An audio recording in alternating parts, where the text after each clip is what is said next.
Hey all, welcome to TIG. आज Vaibhav Global stock का analysis देखेंगे based on demand and supply theory.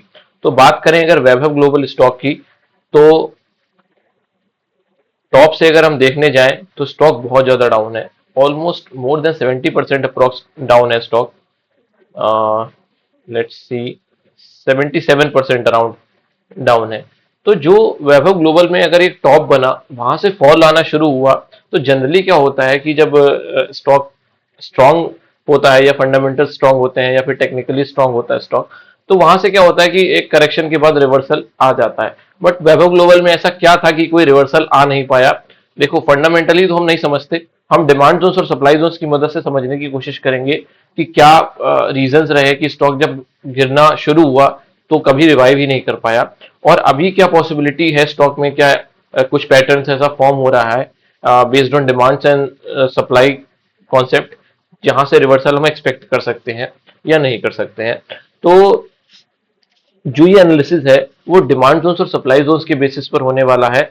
और जिन्हें ये पता नहीं कि डिमांड जोन्स और सप्लाई जोन्स क्या होते हैं, उनके लिए मैं डिस्क्रिप्शन बॉक्स में क्या दे दूंगा, एक लिंक दे दूंगा जिससे आप समझ सकते हैं बेसिक बेसिक की डिमांड जोन्स और सप्लाई जोन्स क्या होते हैं, इंस्टीट्यूशनल थ्योरी क्या होती है, ये जोन्स कैसे फॉर्म होते हैं और कैसे काम करते हैं। तो उस एनालिसिस को देखें, उसके बाद स्टॉक के एनालिसिस को देखेंगे, तभी चीजें बेहतर समझ आएंगी। तो वापस आते हैं एनालिसिस पर। अगर वैभव ग्लोबल के ईयरली टाइम फ्रेम पर आ जाए हम, तो देखो ईयरली टाइम फ्रेम पर सबसे पहले क्या हुआ कि यहां पर एक रैली बनी, फिर ये तीन बेस कैंडल्स बनी और फिर ये रैली बनी।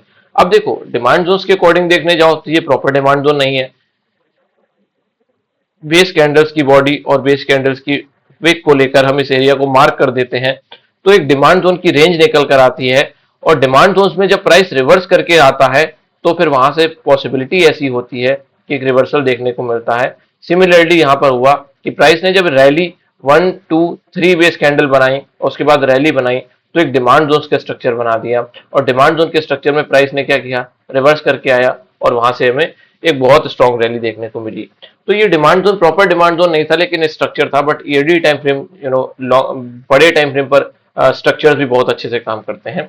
लेकिन प्रेजेंट सिनेरियो में समझने जाएं तो देखो, यहां पर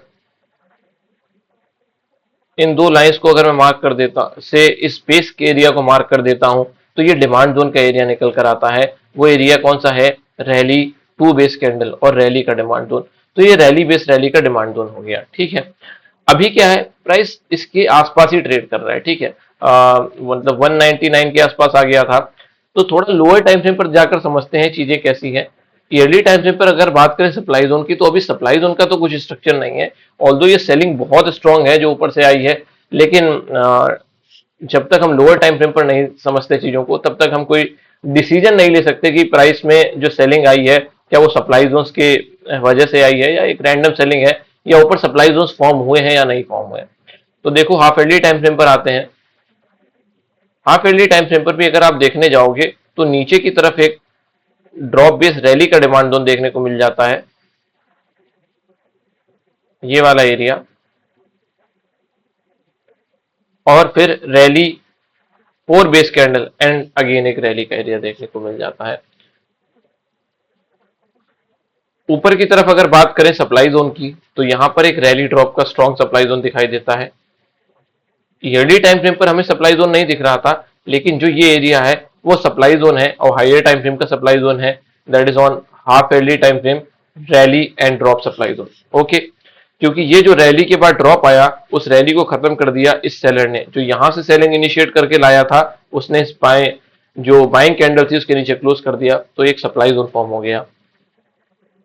क्वार्टरली टाइम फ्रेम पर जैसे आते हैं, तो यहां पर भी देखो, एक ही एक्सेप्शनल कैंडल बन गई, रैली 2 बेस कैंडल। और अगर मैं इसको रैली कैंडल कंसीडर कर लूं, इसके बाद अगेन रैली कंसीडर कर लूं, तो ये रैली बेस रैली का डिमांड जोन है। लेकिन एज ऑफ नाउ जो बाइंग आ रही है, उसमें ऐसा प्रतीत होता है कि अगर मैं इस बड़ी वाली रेंज कैंडल को मार्क कर दूं, तो शायद इंस्टीट्यूशंस इस पेसिंग कैंडल को भी कंसीडर कर रहे हैं। लेकिन अगेन क्या होता है कि क्वालिटी एरिया जो होता है, मतलब जहां पर हम कह सकते हैं कि क्वालिटी ऑर्डर्स इंस्टीट्यूशंस के कहां प्रेजेंट होते हैं, बेस कैंडल्स की बॉडी में प्रेजेंट होते हैं। और इतनी बड़ी रेंज जो विक की बन गई है, तो इस पर बहुत ज्यादा रिलाई हम कर नहीं सकते।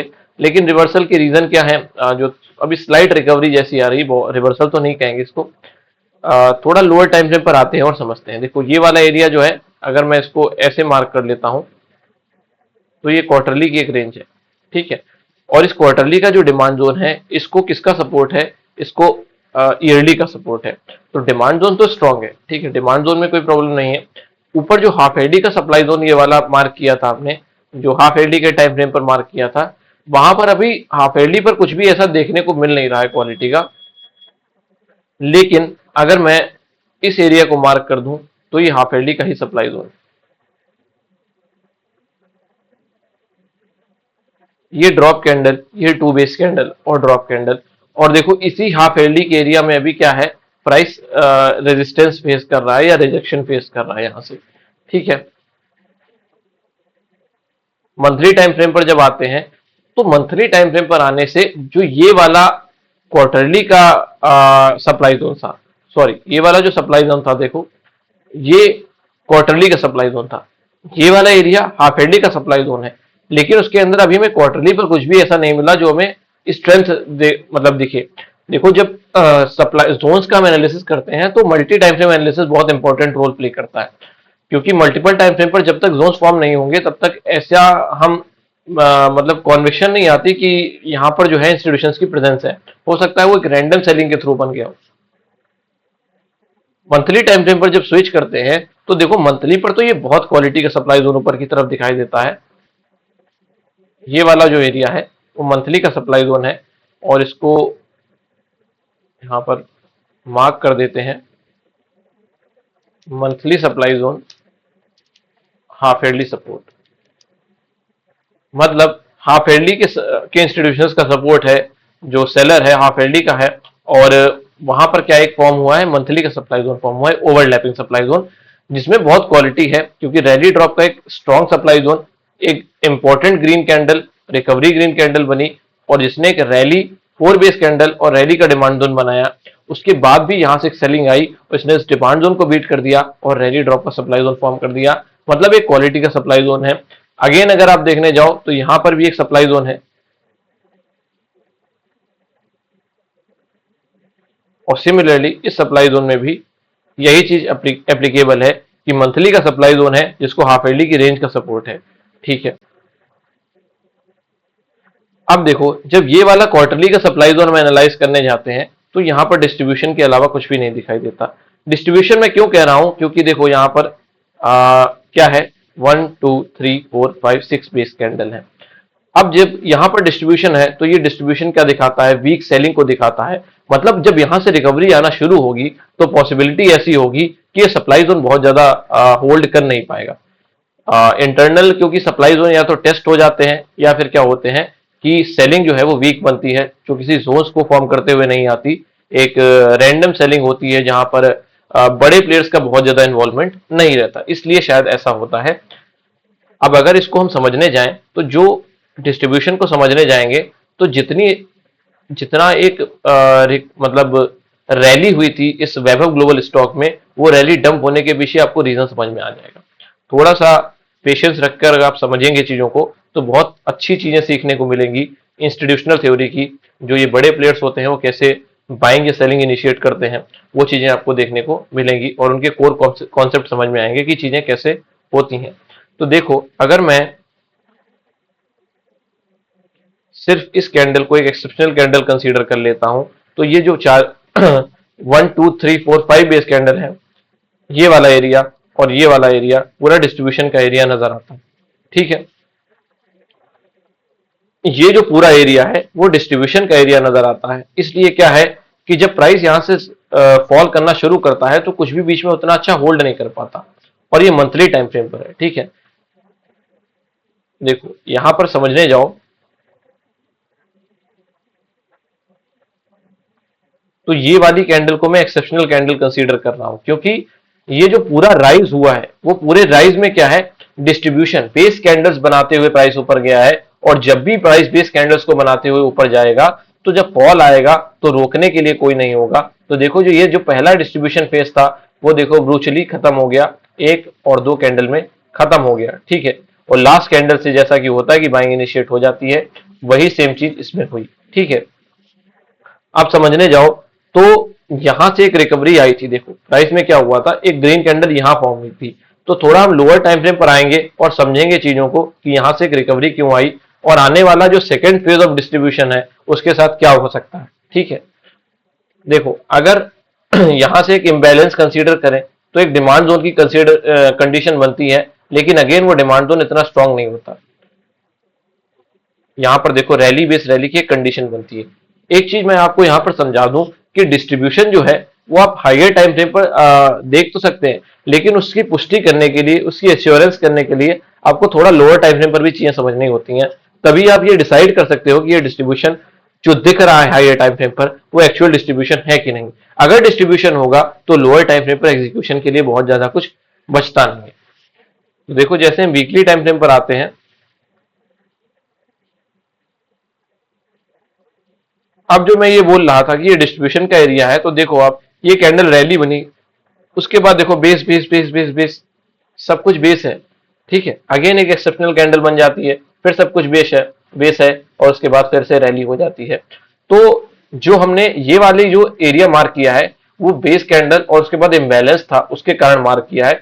तो उसी के कारण ये देखो प्रॉपर डिमांड जोन मैं फिर से नहीं कह रहा हूं उसको, लेकिन जहां पर बेसिंग फॉर्म हुई, जहां से एक इम्बैलेंस शुरू हो गया, तो वहां पर ऐसी पॉसिबिलिटी हो सकती है कि वहां से एक रिकवरी देखने को मिल जाए। लेकिन वो रिकवरी आपको कभी उसके साथ जाना नहीं चाहिए कि वो रिकवरी ऐसी हो सकती है कि भाई प्राइस को अच्छे से ऊपर लेकर चली जाए। तो ऐसे जो जोन्स होते हैं उनके साथ आपको नहीं जाना चाहिए।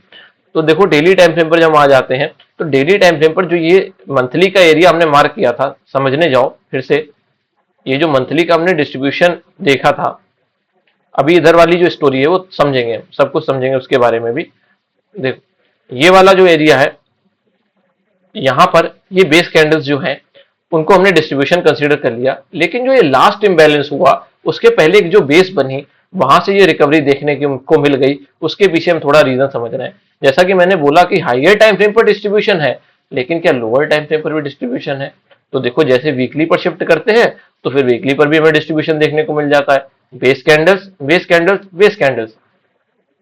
और आपको ये रीजन समझ में आने लगा होगा कि जो फॉल हुआ वो होल्ड क्यों नहीं कर पाया, वहां से एक रिकवरी देखने को क्यों नहीं मिली, क्यों स्टॉक हायर टाइम फ्रेम और लोअर टाइम फ्रेम पर हमेशा डाउन ट्रेंड में ही बना रहा। डेली टाइम फ्रेम पर आ जाते हैं और समझते हैं जो ये मंथली का एरिया मार्क किया है, इसके अंदर ये वाला जो डिमांड जोन,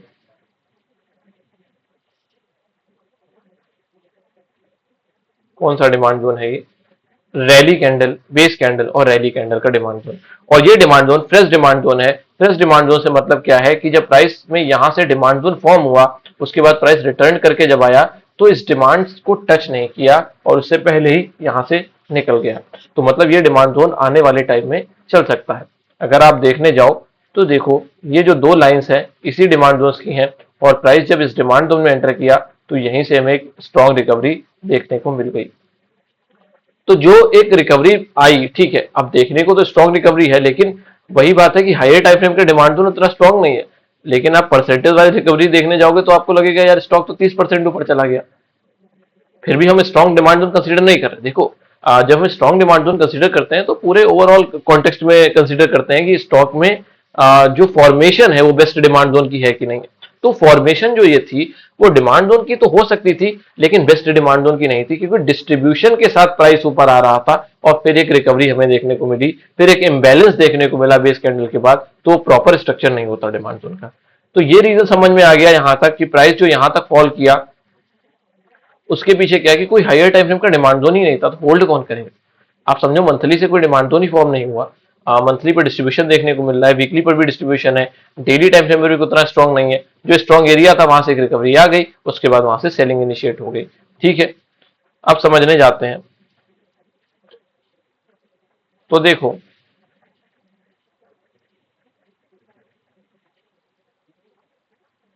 अगेन अगर आप देखोगे तो एक इम्बैलेंस और है प्राइस में, और वो इम्बैलेंस कहां पर है? जैसे देखो इस वाली इम्बैलेंस को कंसीडर किया हमने, यहां से रिकवरी देखने को मिली, बाकी बीच में डिस्ट्रीब्यूशन था, ठीक है, उतना क्वालिटी का कुछ भी नहीं। एक इम्बैलेंस जो हमें देखने को मिलती है वो यहां पर देखने को मिल जाती है। देखो ये बेसिंग इम्बैलेंस, फिर ठीक है यहां पर बेसिंग, फिर एक इम्बैलेंस। तो ये देखो यहां से भी एक स्लाइड डायरेक्शन आया है, वो अगेन लोअर टाइम फ्रेम की डिमांड जोन से होगा। लेट्स सी, एक बार देख लेते हैं वीकली टाइम फ्रेम पर आकर। है तो डिस्ट्रीब्यूशन ही, कुछ भी क्वालिटी का नहीं है। तो इस रिएक्शन को मैं एक नॉर्मल रिएक्शन की तरह कंसीडर करूंगा। I am not considering it कि ये डिमांड जोन से आया है, ठीक है। यहाँ पर थोड़ा चीजों को समझने जाते हैं कि यहाँ पर एक्चुअली हुआ क्या। जो ये एरिया था मंथली का, जो हमें एक इम्बैलेंस एरिया देखने को मिला, रैली बेस रैली का, अगेन फिर से मैं कहूंगा कि थोड़ा सा कठिन है देखो चीजों को समझना, क्योंकि मैं सेम टाइम पर बोल रहा हूँ कि डिस्ट्रीब्यूशन है, सेम टाइम पर ये बोल रहा हूँ कि यहाँ पर एक फॉर्मेशन है। देखो बेसिकली डिस्ट्रीब्यूशन में बोल रहा हूँ एज अ होल, कि जो पूरा एरिया है वो डिस्ट्रीब्यूशन का एरिया है, और लोअर टाइम फ्रेम पर जाकर हम देखते हैं तो उसका वेरिफिकेशन भी होता है कि एक डिस्ट्रीब्यूशन है यहाँ पर। लेकिन जो इम्बैलेंस होता है, इम्बैलेंस के कारण क्या होता है, नंबर ऑफ सेलर्स जीरो होते हैं। नंबर ऑफ सेलर्स अगर जीरो हुए हैं तो किस कारण हुए, क्योंकि बायर्स, जो सॉरी बायर्स ने वहां पर पोटेंशियल दिया, सेलर्स ट्रैप हुए, जहां सेलर्स ट्रैप हुए वहीं पर प्राइस ऊपर लेकर गए हैं। तो जब प्राइस नीचे आता है तो वहां पर एक है कि जो पेंडिंग ऑर्डर होते हैं इंस्टीट्यूशंस के, या कुछ फॉर्मेशन ऐसे होते हैं जिसके कारण हमें एक रिकवरी देखने को मिलती है।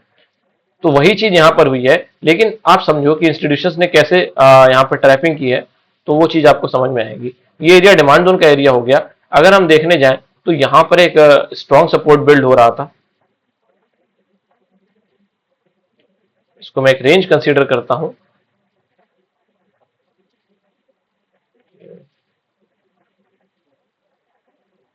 बेसिकली ये एक रेंज है, और इस रेंज पर क्या था, बार बार सपोर्ट ले रहा था प्राइस। सपोर्ट लेने के बाद क्या हुआ, यहां पर देखो एक ब्रेकडाउन कैंडल फॉर्म हुई, और ये ब्रेकडाउन जो कैंडल थी उसने प्राइस को डिमांड जोन में लीड कर दिया। जब प्राइस को डिमांड जोन में लीड किया तो प्राइस यहां से हमें ऊपर की तरफ एक रिकवरी देखने देने लगा, क्योंकि जो बाइंग इंस्टीट्यूशंस को यहां पर फुलफिल करनी थी वो बाइंग यहां पर फुलफिल हुई, और प्राइस यहां से ऊपर की तरफ निकल गया, क्योंकि यहां पर सेलर्स इनवाइट हुए, सेलर्स के ऑर्डर्स किस में कन्वर्ट हो गए, बाइंग में कन्वर्ट हो गए, और प्राइस यहां से ऊपर की तरफ निकल गया, और बहुत अच्छी रैली देखने को मिल गई। अगेन इस रैली ने कुछ भी चेंज नहीं किया, अगेन इस रैली ने कुछ भी चेंज नहीं किया, क्योंकि देखो हाइयर टाइम फ्रेम का डिमांड जोन अगर मैं कंसीडर कर लेता हूं एक इम्बैलेंस स्टेट में, कि भाई ये रैली बेस रैली का इम्बैलेंस स्टेट का डिमांड जोन था, तो भाई यहां से जो रिकवरी आई उस रिकवरी ने कभी किसी सप्लाई जोन को फिनिश ही नहीं किया। समझो, जो ये मंथली का सप्लाई जोन फॉर्म हुआ था, ये रैली और ये ड्रॉप का सप्लाई जोन था। इसको मैं अगेन एक रेक्टेंगल से मार्क कर देता हूं, थोड़ा डिफरेंट कलर से, तो आपको चीजें समझ में आएंगी कि देखो ये जो रैली और ड्रॉप का सप्लाई जोन था, प्राइस यहां से रिकवरी करके गया, मतलब मंथली के इम्बैलेंस जोन से गया ऊपर, लेकिन मंथली के किसी सप्लाई जोन को फिनिश नहीं कर पाया। यहां से क्या हुआ, ऊपर की तरफ जाता है, और ये रैली और ड्रॉप का सप्लाई जोन उसको नीचे की तरफ पुश कर देता है, और जो भी डिमांड जोन बीच में फॉर्म हुए थे वो सारे डिमांड जोन टूट जाते हैं, और प्राइस अगेन सब कुछ ब्रेक करते हुए आज आ, इन सब के लेवल्स जो थे वो सारे ब्रेक हुए, और यहां पर आकर अभी होल्ड कर रहा है। तो वो उसके पीछे रीजन क्या है, कि किसी भी ऐसे डिमांडों से प्राइस गया ही नहीं। आप देखो कंसीडर कर लो, अगर हायर टाइम फ्रेम के अकॉर्डिंग, तो भाई हायर टाइम फ्रेम के अकॉर्डिंग प्राइस चलेगा ही नहीं। अगर जब तक लोअर टाइम फ्रेम पर एग्जीक्यूशन नहीं होगा, इंस्टीट्यूशन की presence across all the time frame आपको फील नहीं होगी, हो सकता है ये कोई ऑपरेटर एक्टिविटी हो, क्योंकि जैसे जैसे इंस्टीट्यूशंस काम करते हैं वैसे ही ऑपरेटर काम करते हैं। बस ये है कि इंस्टीट्यूशंस का जो पर्पस होता है स्टॉक में, वो शायद इन्वेस्ट का होता है, इन्वेस्टमेंट का होता है। स्टॉक्स में स्ट्रेंथ देखते हैं, वो उस स्ट्रेंथ के अकॉर्डिंग वो बाइंग इनिशिएट करते हैं। प्लानिंग वैसे ही होती है, एग्जीक्यूशन वैसे ही होता है, बट बस इंटेंशन अलग होता है, व्यू अलग होता है। लेकिन ऑपरेटर्स का व्यू अलग होता है। ऑपरेटर्स कुछ टाइम के लिए स्टॉक में रुकते हैं, ट्रैपिंग करते हैं, या फिर प्राइस को एक सडन मूव देते हैं, सडन फॉल देते हैं, अपने जो है पॉकेट्स भरते हैं, उसके बाद एग्जिट कर जाते हैं। तो ये डिफरेंट स्टोरी है इंस्टीट्यूशंस और ऑपरेटर्स की। तो वही चीज कुछ हमें देखने को मिली। अगर ये प्राइस में इंस्टीट्यूशन का डिमांड जोन होता तो वो डिमांड जोन बनाकर जा रहे हैं, उसको डिफेंड नहीं कर रहे हैं, ये बहुत ही मतलब अच्छी बात है। और किसी मंथली के सप्लाई जोन को ब्रेक नहीं कर पाए, इतनी स्ट्रॉन्ग रैली के बाद किसी मंथली सप्लाई जोन को ब्रेक नहीं कर पाए, तो ये भी एक अजीब बात है। तो यहाँ पर हमें डिफरेंस देखने को मिल जाता है कि जब डिमांड जोन उतने क्वालिटी के नहीं है तो फिर उनके साथ नहीं जाना चाहिए। अभी प्रेजेंट सिनारियो में समझने जाते हैं तो क्या चीजें हैं।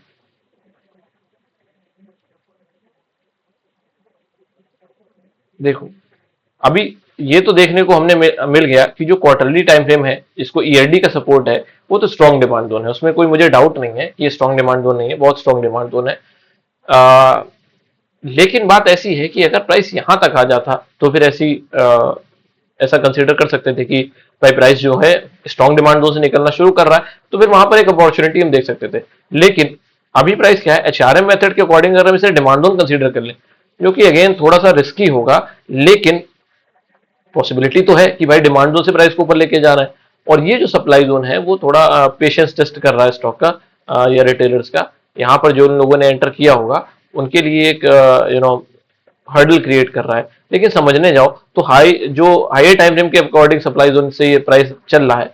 इंटरनल सप्लाई जोन से इसमें बहुत ज्यादा कुछ दिखाई नहीं देता, क्योंकि मंथली पर आप देखो डिस्ट्रीब्यूशन दिखाई देता है। और जो ये कैंडल है ये इतनी बड़ी रेंज क्रिएट करती है, ध्यान से समझो, ये कैंडल इतनी बड़ी रेंज क्रिएट करती है जो लगभग सारे सप्लाईज उसको फिनिश करके आ गई है। तो ये रैली ड्रॉप का स्ट्रक्चर बना था, अगर आप ध्यान से समझने जाओ, ये रैली ड्रॉप का स्ट्रक्चर बना था। प्राइस यहां टच करता है, यहां से नीचे आ जाता है, मतलब जो इंटरनल सप्लाई जोन है ऑलमोस्ट सारे फिनिश हो चुके होंगे। थोड़ा वीकली पर आकर देख भी लेते हैं इस चीज को। तो देखो, ये रैली ड्रॉप का सप्लाई जोन का स्ट्रक्चर था, प्राइस को टच करके नीचे आ जाता है। ये रैली बेस्ड ड्रॉप का स्ट्रक्चर बनता है, अगेन प्राइस को टच करके नीचे आ जाता है। बाकी इन बिटवीन कुछ ऐसा है नहीं क्वालिटी का जिसपे हम रिलाई करें। लेकिन बात इतनी आती है कि जो रिकवरी देखने को मिल रही है वो क्या सस्टेन कर पाएगी कि नहीं कर पाएगी। तो उसके लिए क्या है, सबसे बेस्ट चीज है कि देखो, अगर आप समझने जाओ तो वैभव ग्लोबल ने भी क्या नहीं किया है, वैभव ग्लोबल ने भी एक भी ऐसा सप्लाई जोन को फिनिश नहीं किया है, समझे, मंथली के किसी सप्लाई जोन को फिनिश नहीं किया है। तो एक अच्छा कॉन्फर्मेशन होगा अगर ये रैली बेस ड्रॉप का सप्लाई जोन का स्ट्रक्चर भी बीट होता है। समझने जाओ, ये रैली, ये बेस और ये ड्रॉप का सप्लाई जोन का स्ट्रक्चर बीट होता है और नीचे की तरफ कोई डिमांड जोन फॉर्म होता है, तो फिर ऐसा होगा कि इंस्टीट्यूशन का इंटेंशन थोड़ा दिखेगा हमें कि हाँ वहां पर एक बाइंग इनिशिएट कर रहे हैं इंस्टीट्यूशन, तो फिर हम उसके फ्लो में जा सकते हैं। मतलब डिमांड जोन अगर वो रिस्पेक्ट करते हैं, समझो मैं क्या कहने की कोशिश कर रहा हूं, ये जो रैली बेस ड्रॉप का सप्लाई जोन है, ठीक है, ये कैंडल रैली हो गई, ये दोनों बेस हो गई और ये ड्रॉप हो गई, क्योंकि इसने इसके नीचे क्लोज किया है। तो जब ये रैली बेस ड्रॉप के सप्लाई जोन को फिनिश करेगा, मान लो प्राइस यहां से ऊपर जाता है, तो यहां पर लेट से एक ड्रॉप बेस रैली बन जाता है, ड्रॉप बेस एंड रैली ऐसे क्लोज कर देता है इसके ऊपर जाकर। तो जब यहां से रिवर्सल आएगा तो इस डिमांड जोन में जब एंटर करेगा, तो हम यहां पर एक अपना लिमिट सेट करके कि भाई यहां से अगर नीचे आता तो फिर हम एग्जिट करेंगे। तो यहां से एक पॉसिबिलिटी हो सकती है कि again it depends on your risk, it depends on your money management, उन चीजों पर डिपेंड करती हैं चीजें। तो फिर यहां से अगर आप मतलब सॉर्ट कर सकते हो कि एक सिचुएशन है या एक कंडीशन है जहां पे इंस्टीट्यूशन की स्ट्रेंथ दिख रही है। यहाँ पर मैंने अगेन बता दिया कि कोई सप्लाई जोन में स्ट्रेंथ नहीं है। तो शॉर्ट टर्म में या एक शॉर्ट टर्म में हम अगर अप्रोच बनाए तो प्राइस जो है, जो भी डिमांड जोन यहाँ फॉर्म होगा, फिर वहां से यहाँ तक इस सप्लाई जोन तक जा सकता है, which is again good return in short term. लेकिन अगर प्राइस कैसे भी आई डोंट नो आएगा कि नहीं आएगा, यहां से इस ईयरली डिमांड जोन में एंटर कर जाता है, so that is the very strong condition. अगर ईयरली डिमांड जोन में एंटर कर जाता है तो फिर प्राइस जब निकलना शुरू करेगा ना, तो फिर ये जोन्स बहुत ज्यादा रिस्पेक्ट नहीं होंगे। नो डाउट ये एक हर्डल की तरह काम करेंगे, नो डाउट ये पुश करेंगे, बट लॉन्ग रन में जो ईयरली का डिमांड जोन है वही जीतेगा। क्योंकि आप देखो मेन एक्यूमुलेशन जो इंस्टीट्यूशन का है वो यहाँ से स्टार्ट हुआ है। ये जो ड्रॉप रैली का डिमांड जोन फॉर्म हुआ, ड्रॉप एंड रैली का डिमांड जोन, ये सबसे क्वालिटी का डिमांड जोन दिखता है। जितना भी हमने वैभव ग्लोबल को भी देखा है उसमें सबसे क्वालिटी का डिमांड जोन ये प्रेजेंट है, जिसको मैं कहता हूं द बेस्ट डिमांड जोन।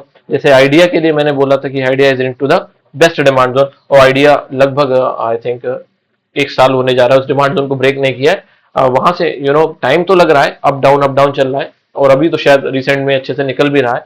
तो ये होता है कि अगर आप हाइयर टाइम फ्रेम के अच्छे डिमांड जोन्स को पिक करते हो तो फिर एक अच्छी अपॉर्चुनिटी होती है मल्टी बैगर स्टॉक पिक करने की, या फिर अपने अकॉर्डिंग आप रिटर्न सेट कर सकते हो based on demand and supply theory. जैसे कि हम समझ रहे हैं कि अगर यहाँ पर एक मंथली का डिमांड जोन फॉर्म होता है तो मंथली के सप्लाई जोन तक लीड करेगा, ऐसी पॉसिबिलिटी है कि मंथली के सप्लाई जोन तक लीड कर सकता है, तो वहां पर एक अच्छी अपॉर्चुनिटी बनती है। लेकिन ईयरली टाइम फ्रेम पर जब चलना शुरू करेगा तो फिर मंथली के सप्लाई जोन एक हर्डल की तरह काम करेंगे, जो स्टॉक को नीचे पुश करके उनके लोअर टाइम फ्रेम के डिमांड जोन्स में लेकर आएंगे, फिर स्टॉक ऊपर जाएगा, अगेन लोअर टाइम फ्रेम के डिमांड जोन्स में लेकर आएंगे, फिर ऊपर लेकर जाएगा, अगेन लोअर टाइम फ्रेम के डिमांड जोन में लेकर आएंगे, फिर वहां से ऐसे यही पैटर्न बनता है, और यही जो है डाउ थ्योरी जो फॉर्म होती है वो इसी कॉन्सेप्ट पे फॉर्म होती है। मतलब ओरिजिन जो है वो इंस्टीट्यूशन ही है।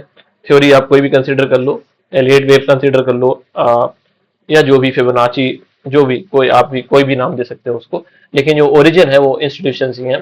तो ये था वैभव ग्लोबल का analysis based on demand and supply theory. अगर आपको ये एनालिसिस अच्छा लगा हो तो प्लीज वीडियो को लाइक करें, शेयर करें एंड सब्सक्राइब करें। Thank you.